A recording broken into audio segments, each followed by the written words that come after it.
თუ გახსოვთ ადრე მქონდა ხოლმე ნიკა როდესაც დამყავდა კუნფუზე, იქ დამაკეთებდი ჩართვა კუნფუს კიბიდან.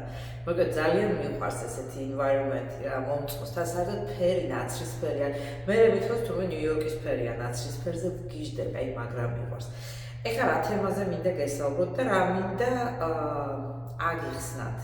იმიტომ რომ ამასწინათ ჩემი გახსოვთ ერთხელ მოვყევი უზბეკი მეგობარი მყავს მეთქი და ჩამოვიდა და მოკლედ თავის შეყვარებულზე მოვიყვა ამბები და ჩვენ გადავწყვიტეთ და მე როგორ მოვიქცეთ და ისე და ისე და ისე და ბოლოს ხო შერიდნენ შევარიგე და ერთად დაიწყეს ეს ურთიერთობა მაინც დაშორდნენ ბოლოს. იმიტომ რომ ურთიერთობას აქვს აი ძალიან მნიშვნელოვანი ერთი ზღვარი. ეს ზღვარი რა არის, იცით? ორ ადამიანის შორის ურთიერთობა პატარა ქვების დაწებებით იწყება. შენ აგებ აი რაღაცა კონსტრუქციას, როგორც ხრუსტალის ძალიან გამჭვირვალე, ძალიან ნაზ სათუთ სასმის.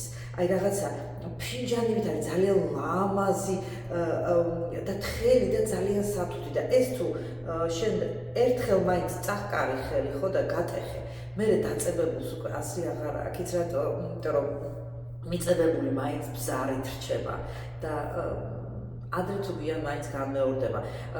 ამზია მეუბნებოდა ხოლმე რომ აიო მე სტუდენტებს ადრე ვასწავლიდიოს თეატრალურ ინსტიტუტში ვეუბნებოდი ერთხელ რომ გაგარტყავენ აპატიე მეორეჯერ რომ გაგარტყავენ აპატი და აი მესამეჯერ თუ გაგარტყავენ მოყვეთე ურთიერთობიდან და მე რა გავიდა დრო და ვეუბნებოდი რომ ერთხელ თუ გაგარტყეს ეგრევე მოყვეთე.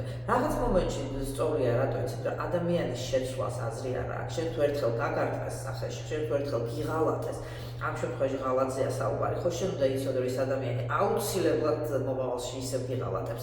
ანუ რა ხდება? კი, რა თქმა უნდა, ყველას უნდა მივცეთ შანსი, იმიტომ რომ ცხოვრება არის მდინარე. ამ მდინარეში ჩვენ მივდივართ, მივყვებით ამ გზას, ამ დინებას და ჩვენ თვითონ ვიცვლებით. რა თქმა უნდა და ჩვენ თვითონ სხვანაირად უყურებთ ცხოვრებას, მაგრამ ესეთი ცვალებადი მდგომარეობაში ყოფი ადამიანები მერწყნეთ ძალიან ცოტანი არიან. ეს ადამიანები ვართ ისინი, ვისაც შეგვიძლია, ვისაც გვინდა რომ აზროვნოთ პირველ რიგში და მერე უკვე ჩვენი აზროვნებიდან გამომდინარე გავაკეთოთ რაღაცა ქმედებები. აქედან გამომდინარე შენ თუ შეხვდი და ხო იცი ესეთი ფრაზა არის პალიობიში კაზლაო რა ვინც კაზოლი შეიძლება შეგიყვარდეს სიყვარული ბრმა არის შეიძლება ნუ გაგიჟდე შეგიყვარდეს ადამიანი რომელიც შენი დონის და შენი სფეროს და შენი სისხლის შესაფერისი არ არის ხო? ამიტომ ყოველთვის უნდა იცოდე რომ ეს სიყვარული არის ემოციური ზღვარი, რომელსაც შენ უნდა რაღაც მომენტში გაუთანამრდე როგორც ძლიერი პიროვნება და გადააბიჯო და წახვიდე რატო იცი? იმიტომ რომ ყოველთვის ის არა შენი დონის ურთიერთობა ჩაგწევს და დაგწირავს.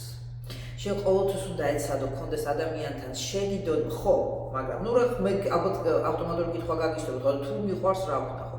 ვერაფერს ვერ იზამ, მაქსიმალურად უნდა შეუნდო შენ თავს პირველ რიგში ეს გრძნობის ფუფუნება, აპატიო და ისიამოვნო. წარმოიდგინე რომ ეს გზაც არის ღვთაებრივი საჩუქარი შენთვის, იმიტომ რომ რაღაცა განიცადო კონკრეტული განსხვავებული შენ ცხოვრებაში და იმაზე ფიქრი რომ მე აი ძალიან მეტკინება და მაინც ვეცდები იმ ადამიანის შეცვლას და დავიბრუნებ და გავარჩიანებ ურთიერთობას ამას აზრი არ აქვს მეგობრებო, იმიტომ რომ რაც მოსახდენია ის ადრე თუ ქვიან მაინც მოხდება.